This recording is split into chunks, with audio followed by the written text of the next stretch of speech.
রোজকার রান্নার থেকে আজকের রেসিপি আইড় মাছের ঝাল।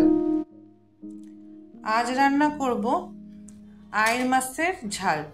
লাগবে আইড় মাছ আর পেঁয়াজ, আদা, তেজপাতা আর পোস্ত, 2 চামচের মতন পোস্ত। তো এই দিয়ে রান্না করব আজকে আইড় মাছের ঝাল। এখন আমরা কড়াতে তেল দিলাম। তেল দিয়ে আমরা মাছগুলিকে ভেজে নেব। মাছগুলিতে আমি মাছগুলি হলুদ, লবণ আর একটু কাঁচা তেল দিয়ে মেখে নিয়েছি। মেখে এখন আমি মাছগুলি ভেজে নেব।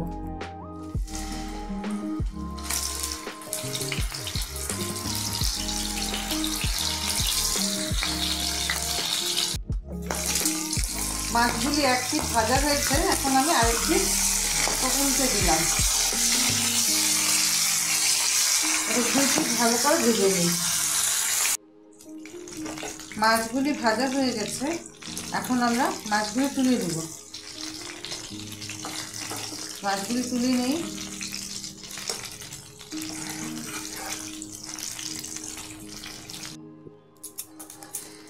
মাছ ভাজার তেলে আর একটু তেল দিয়ে দিলাম। দিয়ে তাতে দিয়ে দিব তেজপাতা 2টা ফোড়নে।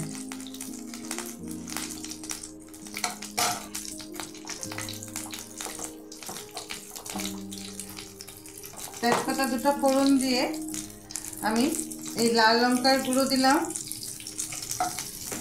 লাল লঙ্কার গুঁড়ো দিয়ে এখানে আদা পেঁয়াজ বাটাটা দিয়ে দিলাম।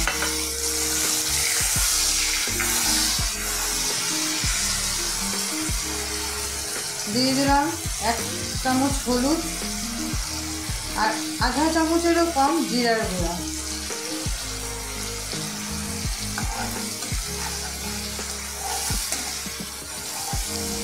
দিয়ে একটু কষিয়ে দিই। মশলাটা মোটামুটি কষানো হয়ে গেছে, তেল ছেড়ে দিচ্ছে। এখন আমি দিয়ে দেবো স্বাদ মতন লবণ আর দিয়ে দেবো পোস্ত, 2 চামচ পোস্ত যে বেটেছিলাম ওই পোস্তটা দিয়ে এটাকে আর একটু কষিয়ে নেব।